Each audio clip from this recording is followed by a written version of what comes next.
si ñaari fan yi danañuy jot waxtaan lépp li nga xam ni directrice exécutive bi wax na ko fii ak président du comité de pilotage c'est-à-dire règle ak normes yi nga xam ni képp kuy dawal saret moom nga war a respecter législation mi ngi fi. Ensuite danañuy waxtaan si rôle et responsabilité des forces de défense et de sécurité danañuy waxtaan également si yeneen aspects yi nga xam ni si véhicule yi pommerie si facile jëm ak mbaam yi et tout ça donc kooku dama koy réserver tout simplement à l'atelier voilà merci. fas wi dafa war a wér waaye ki koy dawal aussi moom tamit dafa war a wér bët yi war na leer warul lëndëm comme sama yosi ah donc loolu la certificat médical bi aussi donc médecin chef agréé moom moo ko war a def. léegi mu am nag li ñuy wax aussi autorisation de circulation waaw ginnaaw nu mu tuddati fas wi am livreem ginnaaw cocher bi am kartam waaye nag yëf yemul foofu léegi pour que fas wi ñu war ko dawal ñu mën ko dawal il faut que mu am autorisation maire waaw autorisation boobu nag autorisation boobu léegi donc ki ko soxla benn mu bind maire directement wala ñaar bu dee fi mu nekk xëy na dafa xaw a sori maire bi te sous-préfet jege ko mu bind maire waaye jaarale ko ci sous-préfet wala sax mu bind bu bindee sous-préfet xam nga administration moom boo bindee rek ci pour une bonne administration soo bindee rek ñoom bu dul ci ñoom xam nañ fi mu war a dem duñ la ko delloo dañ koy yónnee foofu ba pare bind ne la yow kat bataaxal bi yónnee nañ ko bi def sàngam waaw loolu nag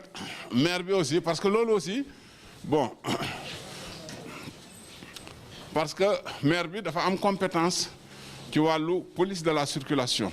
waaw maire bi dafa ci am compétence ba pare aussi dina nekk xam ngeen ñun ñëpp ne maire yi sas nañ leen liggéey bu bari te seen doole demewul noonu donc fii dinañ ci am as tuut loo xam ne dina dugg donc ci seen kees waaw donc voilà plus nag condition technique yooyu nga xam ne si wax nañ ko sànq jëmale ci fas wi jëmale ci charrette bi ci bopp kii bi ci boppam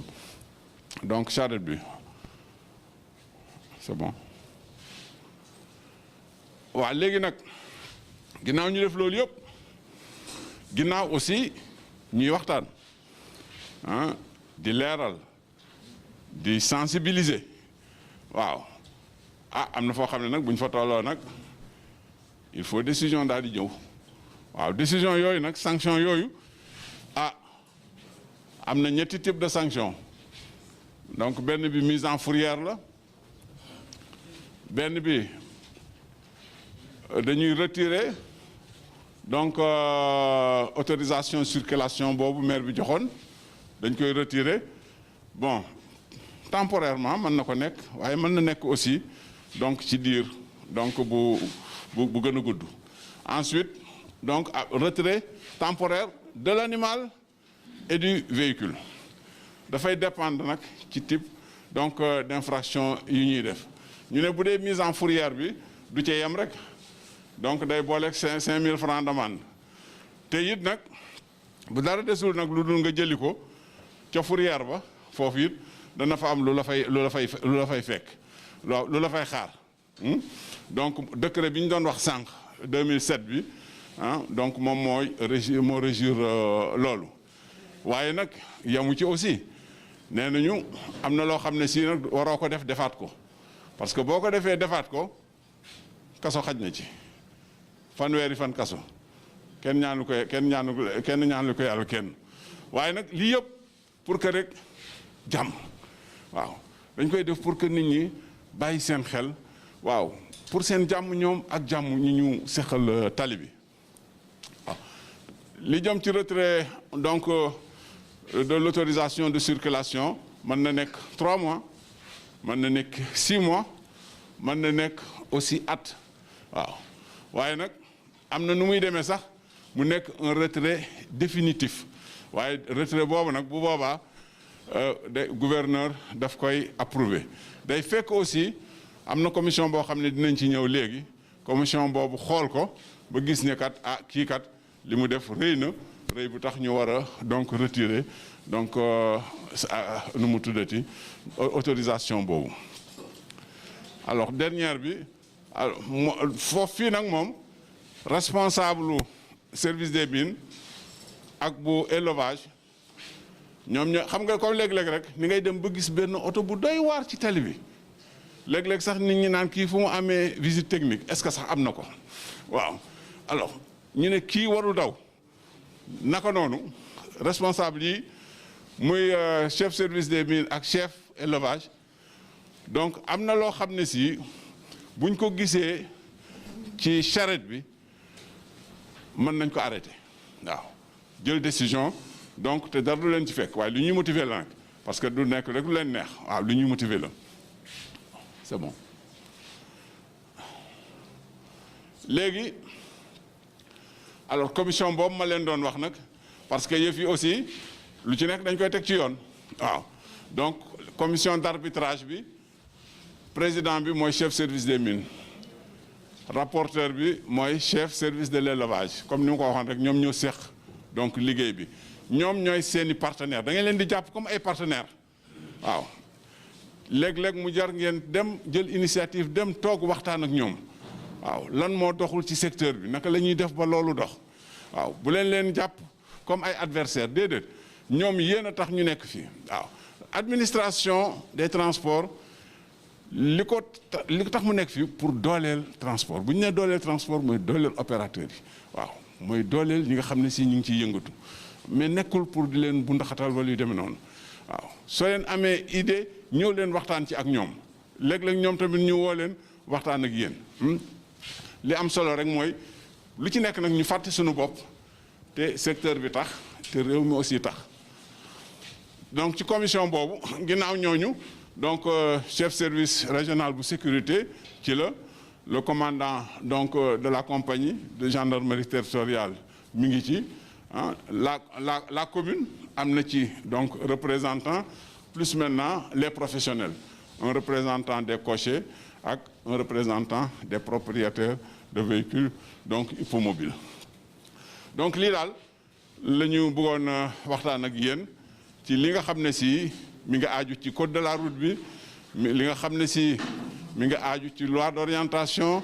li nga xam ne si d'une manière générale mi nga aaju ci textes yi nga xam ne si ñoom ñoo régir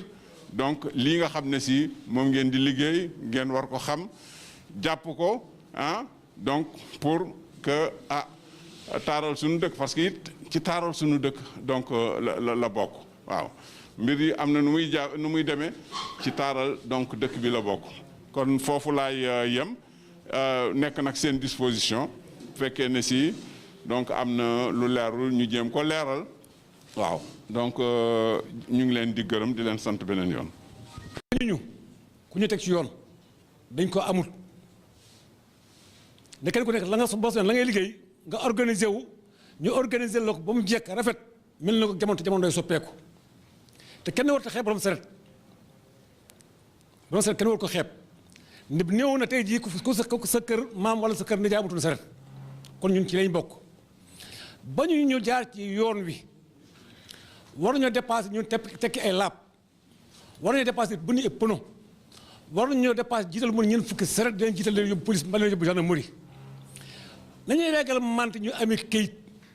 boo defee lu ma defee lu lay yoon tere police jàppal nangu sa permis maa nga fay bu ñu xoolee saret boo fa gis bu nekk amul benn saret yu ci am numéro ab police mën naa ñoo gis am ñaaw téef bu ñu bu këram du mën a yóbbu ñaari saret ñetti saret mën a yóbbu waaye bu xoolee ñaari saret ñetti saret jàpp seen numéro bu ëllëgee ku bu ñu arrêté ba dina xam seen i borom. li may laaj daal mooy affaire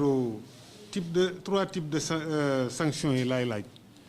maanaam retrait maanaam kii boobu autorisation boobu ak maanaam par exemple fi ñu ko war a amee préfet la wala maire la waaw ak maanaam trois types de sanctions yi ba nga xam ne dana mujj indil la peine léegi mënuñu def ba éviter ko yooyu loolu laay laaj quoi.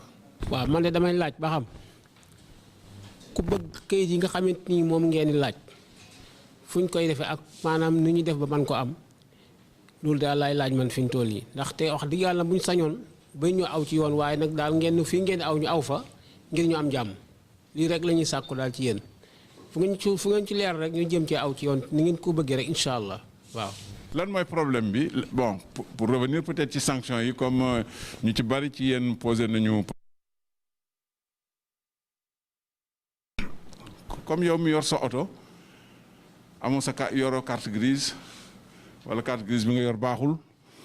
donc amoo sa visite technique yaa ngi sa oto sa carte grise amoo sa visite technique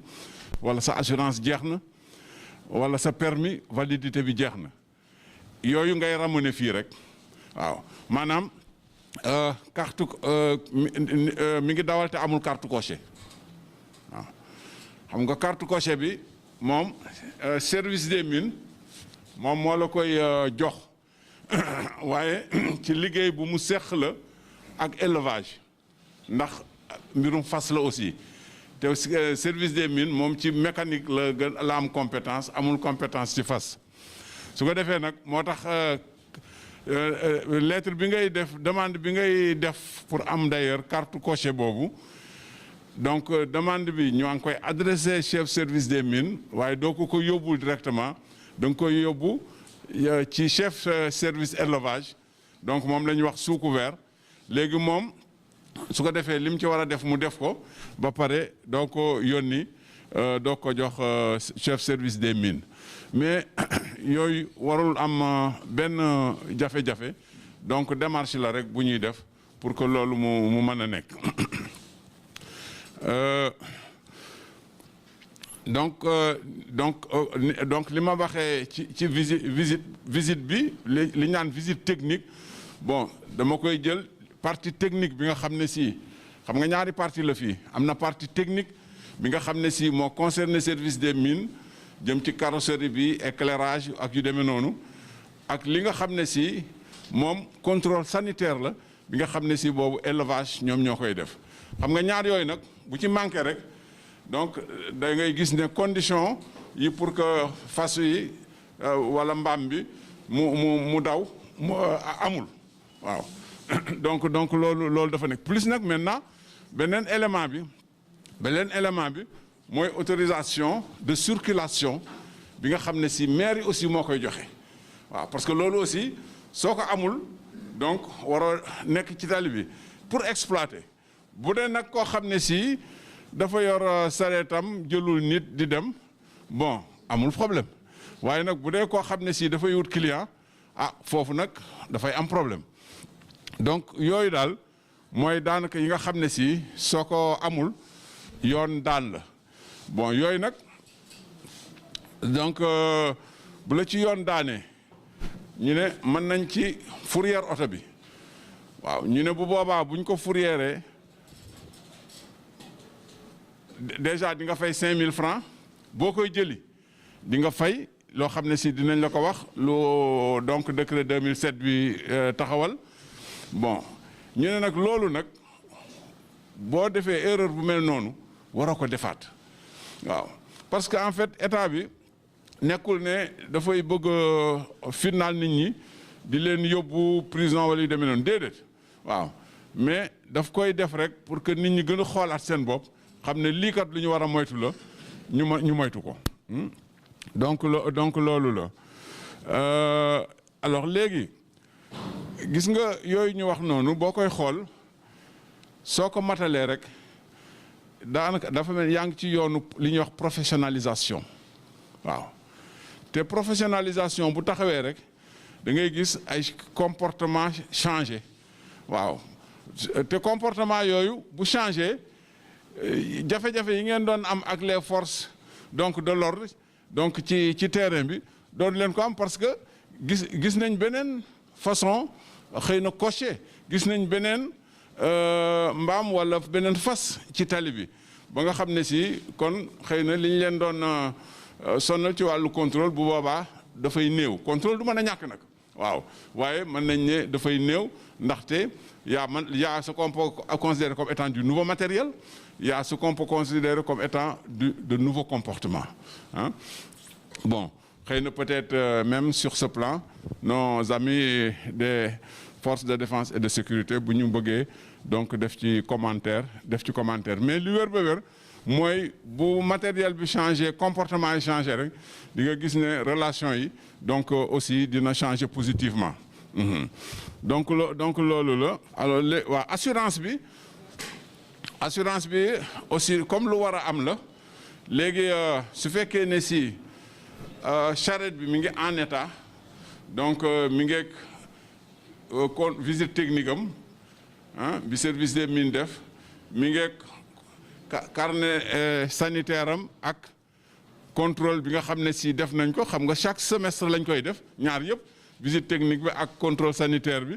yooyu su amee léegi boo taxawee ci assurance moom war na la assurer léegi nag bu fekkee ne si da nga dem ci assurance assurer lu wala bu boobaa yow mën nga dem service des mines ne man kat dama demoon pour assurer wuñ ma parce que service des mines ñoom ngeen nekkal ci secteur bi bu boobaa donc moom mën na woo donc le responsable de l'assurance bu ko jaree sax mën na woo le directeur national donc des assurances ne ko problème bi kat am na donc te lu ñu war a saafara la waaw xam nga sànq aussi maa ngi leen di wax le conseil national donc des transports terrestres nga xam ne si kuréel la boo xam ne si parties prenantes yi dañ fay daje di waxtaan di tëral problème yu bari aussi donc da ngay gis ne mën na régler wu foofu donc yooyu mën naa ne mooy question yi nga xam ne si su dee am na lu ma fàtte ñu fàttali ma ko ndax xel mën na fàttu. nee nañ où se procurer les papiers. Les papiers xam nga bu dee d'abord carte de cocher wax naa leen ko service des mines la waaye nag da ngay jaar élevage foofu ngay déposer dossier bi ñoom ñu yónnee ko service des mines après ñu def loolu examen comme code ni ñuy def examen code léegi après boo jàllee nga am sa papier léegi bu fekkee ne si carnet sanitaire bi la donc loolu élevage moom moo koy délivrer waaw bu fekkee ne si autorisation de circulation la kooku maire moom moo koy délivrer waaw. ñu war noo dimbale ñun yaay yi nga xam ne ñu jur xale yi ñu dugal leen ci école yi ñuy jàng wala ñu dugal leen ci arabe yi kenn dindi leen ci sareet yi ñu leen di teg ndax sareet du jàllale xale kanam da koy delloo ginnaaw waaye du ko jàllale kanam loolu rek laa amoon ci lu may wax. aussi moom laa ci bëgg a dolli mooy nun dañoo yor ay sareeti ndox la ñuy jël di koy jaay te ci facteur de développement la ci bokk ci société bi ndax dañuy jël ndox mi di ko jaay te dañuy fay juuti aussi ci commune beeg yooyu mais dañuy def saa bu ñu dajee ak borom oto yi nii ci suuf si wala ci yoon wi dañuy fël wala maanaam ñun warunoo bokk ci yoon wi waaw may laaj nag bu fekkee ne ñun dañoo nekk ci ay règlement yooyu bés bu ñu amee lu mel noonu fan lañ koy jooytoo ak maanaam nan lañ koy faje foog naa bon li nga wax lu am solo la bon lu nit ñi dund ci tali bi la oto yi dinañ koy dund seen biir oto yi dinañ koy dundante seen biir xam nga léeg-léeg ñu ne tali bi xatul xol yee xat waaw oto yi dinañ koy dundante seen biir mais effectivement donc da ngay gis ne ñaari roues yi dinañ koy dund par rapport ak oto yi charrette yi aussi dinañ koy dund waaye loolu daf ñuy yóbbu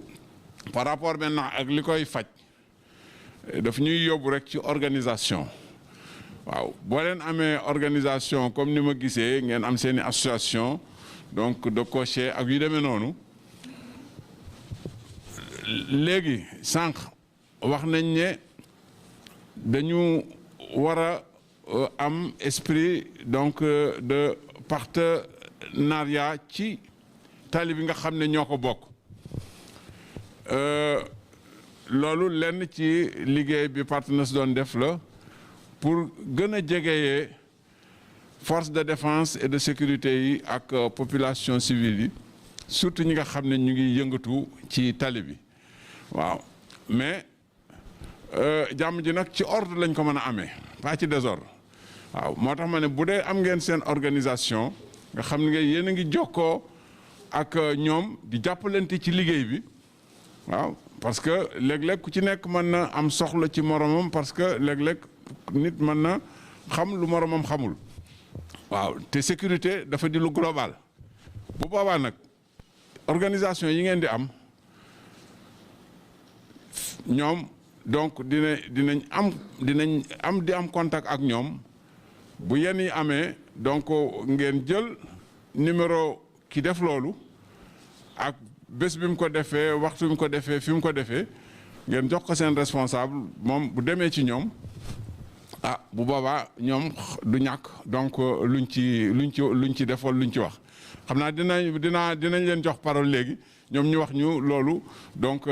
effectivement donc lan lañ leen ci digal daal mais daal gis naa ne rapprochement moom su amee ah confiance dafay am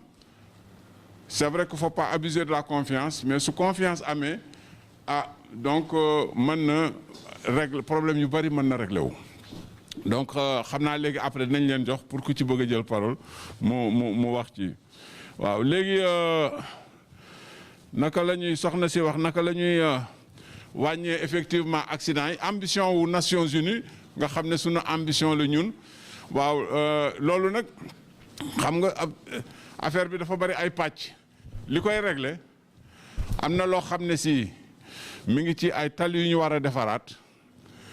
nga xam ne si sécurité routière dañ koy jël ci defarin bi mi ngi ci oto yi waaw oto yi nga xam ne yii dañ leen war a entretenir waaye oto yu bees yoo xam ne dañu war a ñëwaaleeg ay équipement yoo xam ne si bon dina tax bu accident amee donc dégâts yi dina néew waaye aussi mi ngi ci donc loi yi nga xam ne si dañ koy war a tëral di leen appliquer nag maslaa baax na waaye nag maslaa bu ëpp day lore ñun nag dañuy maslaa bu ëpp waaw maslaa bu ëpp moom dafay lore waaw waaye man damay wax toujours ne Sénégalais bi bu xamee ne caaxaan jeex na mu jaar ci yoon waaw foofu nag la ñu war a àgg waaw donc bon plus maintenant bon li nga xam ne si aussi leneen lu am solo loo xam ne si ci wàllu xeex comportement yi waaye muy loo xam ne si lu ñuy jàngal xale ya ci ndaw ci école ah donc ñuy wax donc formation donc nous à la sécurité routière donc en milieu scolaire nga xam ne dañ leen di jàngal ci ndaw ñu màggale ak loolu dina tax bu ëllëgee ah ñi doon ndaw tey te war a nekk mag ëllëg du ñu am lenn ci comportement yi ñuy am ñun yooyu donc ensemble boobu nag mais li ci ëpp solo encore une fois mooy comportement waaw comportement daal suñ ko réglé rek lu bari dina réglé wu. bi ma gisee panneau de signalisation yi moom laay wax xam nga dama ne xam nga ñun li ngeen ñi indil nii tey dafa rëy ndax arrêté interministériel bii wax naa ko benn émission def na ay fan Malick mu laa ci àndaloon parce que dafa ñëw pour valoriser li nga xam ne mooy secteur transport hippomobile gën a jox gëdd borom sareet bi ak fasam gën ko aar gën ko sàmm gën ko dimbali yéen ngeen ñëw gën a dëgëral loolu nga xam ne man sama gis-gis loolu état bu Sénégal def ñu ko ci sant ko gërëm ak yéen mais ci wàllu carte kose bi comme que borom fas bi wala borom mbaam bi dafa war a dem uti carte kose moom mooy fayal boppam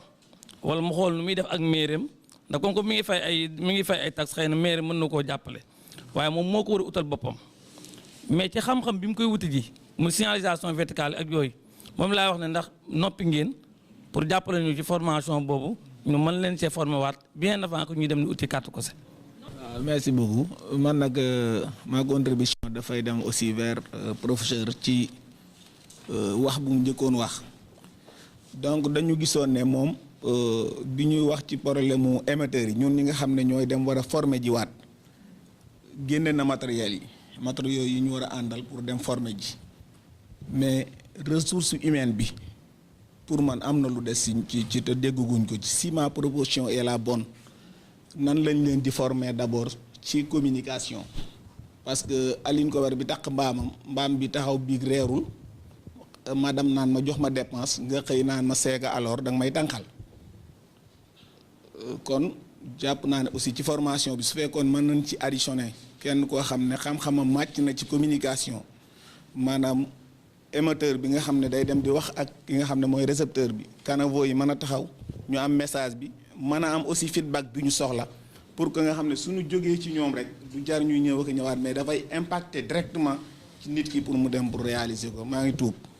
c'est vrai que loolu yëpp nag communication bu wér mën na ko rataxal waaw léegi donc bu fekkee ne si yéen da ngeen soxla donc spécialiste en communication bu leen di accompagner waale ci loolu bon peut-être waaw en tout cas xalaat bi rafet na léegi nag bu fekkee ne lu mën a nekk la moom sant yàlla lay doon parce qu'en fait objectif bi mooy efficacité bi ñuy séentu aussi ci transmission bi ngeen di def waaw je pense que loolu lu am solo la bon xëy na peut-être kii professeur mais balaa may jox professeur rek balaa may fàtte maa ngi jégalu ah chef de village kan mooy chef de village encore maa ngi jégalu maa ngi doon woote léegi mais en fait c'était pour am la réponse donc ci question wu Ousmane bi sànq kan mooy délivrer donc le numéro d'immatriculation pour kii charrette yi waaw donc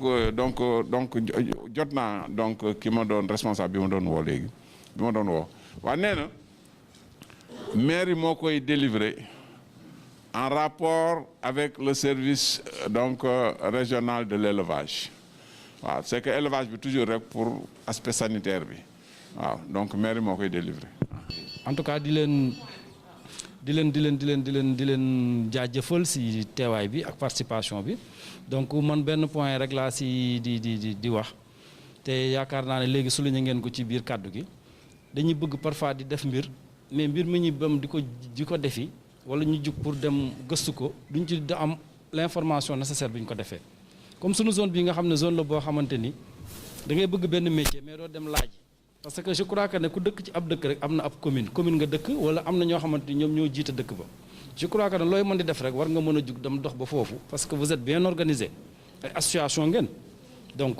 dara du leen empêcher ngeen dem si autorité administrative bi wala autorité bi nga xamante ni moom lañ dénk dëkk bi pour ngeen am information yi nga xam ne da ngeen koy soxla parce que ñu bari xamuñ ne yu si bari lii dafay concerner la mairie directement donc ñu si bari xamuñu ko woon beneen bi mooy que ne am nañu si poser ay questions yoo xamante ni je crois que ne jafe-jafe bi parce que doyen Thiam mi ngi ko doon bëgg a wax léegi ci biir waxam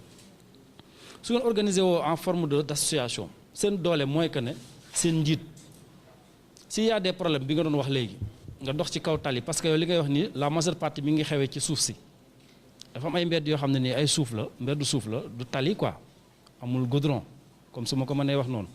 saret bi bu dee ñëw oto bi di ñëw oto bi moom day yaakaar moom moo am priorité moom donc te déjà da yéen li ngeen di sëf dafay am doole ba nga xamante ni pour ngeen wàcc ça pose problème souvent te day indi ay accident yu bari wala li ngeen sëfoon yëpp daal di kii beneen bi nga xam ne man moom laa si jàngat mooy bu dee vélo moto bi bu ñëwee da koy ne maa la ëpp doole bu dee oto la camion bi bu ñëwee bu dee oto bu ndaw camion bi danaan ko maa la ëpp doole du ma la may dara ça veut dire que loolu moom dafa nekk ci doomu aadama bi ñun su suñu bopp suñu comportement il faut que ñu changer ko je crois que ne bu ñu bëggee avancer. ñun ay mbooloo lañ yoo xam ne dañoo daje bëgg nag maanaam secteur maanaam charrette dox ak maanaam tegu ci yoon moo tax ñu nekk ci département bi di yëngu loolu ngay wax noonu ci problème mu maanaam def dara ñu doog laa mën a dimbale da ngeen ñu cee fekk ndax ñun mbootaay yi fi nekk yëpp muy bu Touba beeg bu Mbàkke beeg yooyu bés bu nekk danañ teew di cotiser di dox ak bokk di defar ay diggante di am ay tiis yoo xam ne day xew ci suñ biiri kayit ñu koy lijjanti waaw tew duñ ci woo kenn nag waaye nag buñ bëggee dafa am yoo xam ne suñ ko bëggee te mbooloo mi maanaam tar ba kenn maanaam mënuñu leen a dajal dañuy bëgg nag maanaam ku ñu ci jàppale ci loxo waaye nag du tere ñun dañuy def dara loolu ñi nga xam ne ñooy suñu autorité locale yi xam nañ loolu ci ñun waaw loolu daal laa bëggoon a wax ci. oto day am carte yëpp mun na am carte am permis mais par exemple dañuy dem ay infraction yoo xamante ne ci oto bi la mu doon par exemple ay pneu usé wala ay feu yu toj te par exemple nag soo ñëwee ba ci charrette bi te ju am loo xamante ne charrette bi war na ko am comme li ñu fi wax léegi muy kato job maanaam bépp dawal bu kat bu ko amul mun nañ la dagal reçu 3000 maanaam li ñuy wax amende forfaitaire ok te su ngeen xoolee kato job bi nag bëri na ci ay accident yoo xamante ne tamit ci la jógee fii mënoo def constat accident benn ñaar ñett te constaté woo accident boo xamante ne surtout guddi gi nag oto moo daw ba dugg ci charrette wala moto surtout moto moo daw ba dugg ci charrette parce que li waral loolu dañ koy yéex a gis par exemple vitesse bi ngay daw fekkee nit ki am na kato job wala am na yenn charrette yi sax dañuy am chevron dañuy jël chevron def ko ci ginnaaw da di ay traits rouge blanc yoo xamante ne su ci lumière tàkkee dana la mën a may nga xam ne lii sa kanam saret la waaw bari na ci accident yu bëri yoo xamante ne ñi dañuy jub ba jub saret bi doo ko xàmmee su boobaa distance de freinage bi du am day yéex. ok ci beneen infraction tamit comme ni ma ko jëlee exemple oto yi rek laay ñëwaatee ci saret yi da ci am ay infraction yoo xamante ne chauffeur bi moo koy def yaa ngi dégg mu daw vitesse bu ëpp wala mu dépassé fu mu watul dépassé léegi par exemple soo jëlee ci saret yi am na ci bëri li ñuy wax entrave à la circulation day gis saret yoo xamante ne dañuy ñëw ci digg tali bi di yeb seeni client taxaw oto yi nekk ci ginnaaw di collectionné loolu tamit da ciy bokk da ciy faral ci infraction yu bëri yu ñuy gis muy entrave à la circulation da di ay saret yoo xamante ne dañu nekk ci digg tali bi du ñu daw ok merci pardon dañu nekk ci digg tali bi te du ñu daw en plus am na sens interdit da nga ci gis saret yoo xamante ne tam lu ci bëri sens bi ñu war a jël duñ ko jël sens interdit la ñuy jël loolu tamit da day infraction yoo xamante ne contravention la mun nañu leen daggaloo 3000 francs ñu fay ko en plus am na yoo xamante ne tamit souligné nañ ko au début muy mauvais traitement animaux mooy article 12 ci code des contraventions wax na ko ci quoi boobu tamit infraction boo xamante ne la mun nañ ko toppee kii dawal saret maanaam di ko toroxal fas bi wala di toroxal mbaam bi loolu daal ci xayma ci infraction yoo xamante ne fréquent ak yoo xamante ne ñu ngi koy dund ak borom saret ci bëre bu bëri loolu la quant à am na ci yeneen yoo xamante ne dañ ci dawal tolérance tamit parce que am na ci comme ni ñu waxee rek milieu bi dañ ko war a professionnaliser certes arrêté bi am na mais suivi bi des na comme genre formation yi da ciy baax saret yi mën a am ay carte mën a am ay assurance mën a am leen loo xamante ne dinañ am gëdd ci tali bi heure bu oto yi waxee lii wala ñuy waxee ñoom tam ñu am leneen loo xamante ne région na leen loo xamante ne dina leen mën a dimbale quoi seen liggéey en tout cas daal ci gàttal loolu laa amoon li ma ci yokk di jégalu nag ci kàddu gi. colonel bi waxee donc ñun ñoo fi nekk charretiers yi nga xam ne ñooy daw entre Touba et Mbacké comme ñoom représentants yi ni ñu ko waxee madame aussi ni mu ko waxee aussi ñoom aussi ñu ngi góorgóorlu de fur et à mesure que ñuy dem ñoom aussi ñu ngi góorgóorlu di jéem a moderniser seen kii avant seen association bi di ñëw pour dimbale leen nee nañ dimbal na fekk loxol borom bu ñu lay dimbale aussi il faut am loo yor pour ki lay dimbale xam ne kii aussi bëgg na ko dimbale kii aussi wax na fi sànq le maire devait être là wala le secrétaire municipal parce que ñoom association lañ fi yor ci la ñuy dundal seen i njaboot ci la ñuy yor seen waa kër lu ne lañ ci lañ comme ni ko dakatamaan yore ak ni ko chauffeur bi di xëy liggéeyi pour war man see dundal njabootam donc ñoom aussi war nañu leen mën a teg parce que am nañ ay garage du garage sax arrêt la donc seen arrêt yooyu mënoo ko wax garage parce que dañuy dem fenn rek fi nga xam ne day entraver circulation ba ñu teg ko fa boo demee route de Darou Salaam garage Sandiane ñoom ci seen bopp les représentants ñooy woote ne oto mënatu la dem nit mënatu la dem donc loolu jéem koo defaraat comme ni ONG bi ñëw na pour dimbale leen au moins wutal leen ay arrêt yoo xam ne duñ ko bokk ak oto boo demee garage Darou Salaam bii des fois taximaan yi woo la comme dañu mel ni ne charretier bokkul ci circulation comme ñoom ni ñu ko foogee ne la saret borom saret yaa ngi ñuy sonal fii commandant kaay saret yaa ngi ñuy sonal donc mairie waroon na mu wut ñoom seen comme mënuñoo am garage ñu wut arrêt bi nga xam ne duñ ko bokk ak garage taxi bi day yeb charretier bi di yeb bu coow buggee am ci diggante kii moo yeb dina ne charretier bi mu may sonal garage bi moomuñ ko parce que ñoom dañ fi ñëw waay lant donc sur le problème de jàpp bi ñu leen ay jàpp kii dawal saret am 7 ans amul sax 15 ans donc amul carte d'identité amul extrait amul dara mu entravé circulation bi amoo retrait boo war a mun a def ci kii am na ku ko fi wax sànq le problème bi nga xam ne moom la gendarmerie doon def wala police doon def comme ñu ko waxee bënn pënu wala jël la xam moom muy am ba léegi parce que amoo leen doo retrait ci moom parce que da nga koy fekk ci conditions yi nga xam ne mënoo ko jël yóbbu saret dafa naqaree conduire en fourrière parce que amul benn pièce bu ko topp accident bi ñuy wax nii aussi ñu dimbali leen si pour ñu mun a am carte coché wala carte grise bi nga xam ne bu amee accident doo immobiliser oto bi doo immobiliser saret bi parce que bu accident amee tu es obligé nga téye fa saret bi amul benn kayit bu mu fa bàyyi fi saret bi yóbbu mbaam bi waaye bàyyi fi saret bi yóbbu fas jur bi ñu la ñu mënut a téye mais saret bi mën nañu ko faa gaar pour quelques jours en attendant la procédure ñoom aussi dañ leen dimbale ci loolu nga xam ne bu ñu defee accident au moins ni ngay attester chauffeur bi mu dem liggéey comme ñoom kër lañ si yor ni ngay verbaliser le chauffeur ñoom aussi ñu am benn carte bi nga xam ne da nga ko si mën a attester mu dem liggéey loolu aussi xam naa bu ñuy programmer seen carte coché yooyu ñuy wax ak seen yooyu noonu ak le nombre bi nga xam ne aussi dañ ko war a yeb da ngay gis ku yeb saretam ay nit ba ci brancarde bi lay toog bu dee comme kii nga wax ne problème mu ndox même problème mu ndox mi yëpp ay bidon ba en pleine circulation mbaam bi daanu loolu waa élevage ñu saa fii des temps ñu ngi si doon jéem a ñu ko doon jéem a xeex mais yàggul parce que le représentant moom wax na ko fi sànq service yu bëri dañoo manque élément benn élément moo doon xëy moo benn ASP dem taxaw fi ñoom di duggee fi ñu waree jógee côté Saate pour dugg mbir Mbàkke mais yooyu ne personnel moo ko manqué nañu jéem a organiser li nga xam ne ñoom ñu ngi koy def jéem a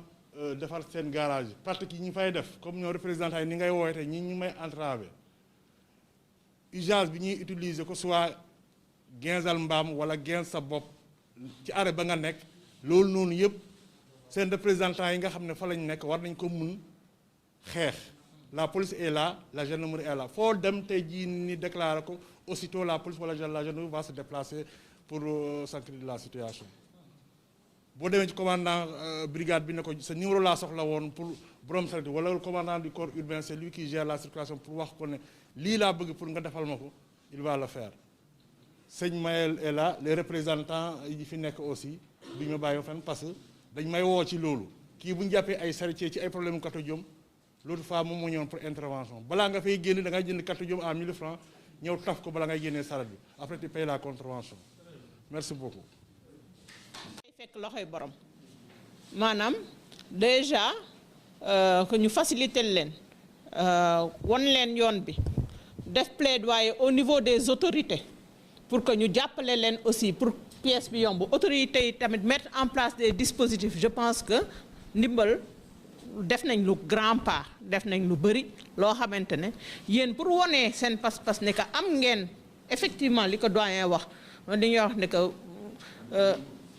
am ngeen yéene nekk dans la kii bi parce que da ngeen di ëpp da ngeen xam naa ne que yéen ñëpp da ngeen di am seen i comme ni ñuy wax da ngeen di def seen i cotisation da ngeen di am ay cotisation je pense que comme ni milieu transport yu bëri di def am na ñoo xam ne am nañ ay kees boo xamante ne ku ci feebar sax ci kees bi la ñuy tibb par exemple Jakarta yi jéem nañ mettre en place le mutuelle kiiwul mais am na secteur Jakarta yoo xamante ne ñoom dañu organiser def seen cotisation boo xam ne chaque mois dañ koy cotiser ku ci feebar wala si ñoom si seen i njaboot ci ngay kii bañ ne loolu sax nañu ci gën a kii donc la même chose moi je me dis boo leen demee ngeen cotiser parce que loolu tamit mooy participation communautaire maanaam état bi am na lu mu jàpp ONG yi am na lu mu jàpp mais yéen lan ngeen def pour li ñu leen di jàppale wane ne que yéen am ngeen engagement bu ngeen tamit ne que secteur bi mu nettoyer parce que loolu aussi mooy motiver bailleurs yi man damay wax toujours secteur ONG lan moo ko yàq ak OSC mooy ONG yëpp waxuma nekk ñun ñoo fi gën ndax ñun tamit certes am na loo xam ne motaluñu ko mais ONG yi fi jiitoon ak yi fi nekk nan lañ ko kii ba tey bailleurs yi am ñu bëri ñoo xam ne dañu wàññi seen loxo ci développement boo xoolee développement lan moo ci wàññi benn instant bu ñu nee formation ñëpp di wër ay per jëmu formation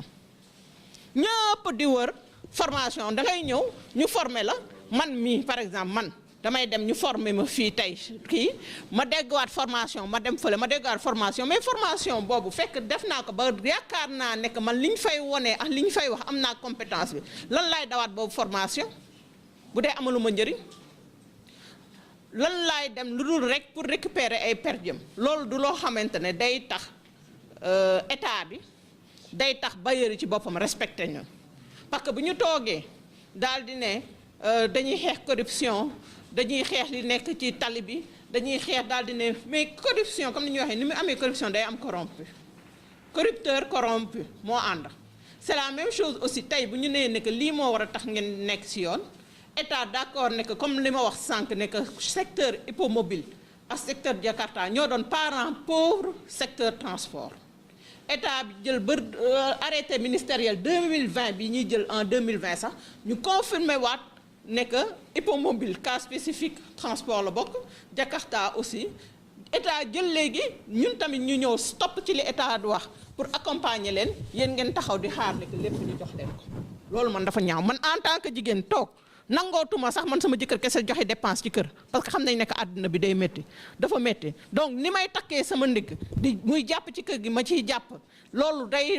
jàngal éducation day jàngal sama doom aussi bien sama doom bu góor sama doom bu jigéen ne que nit da ngay am dignité mooy doo xaar lépp ñu ñëw jox la ko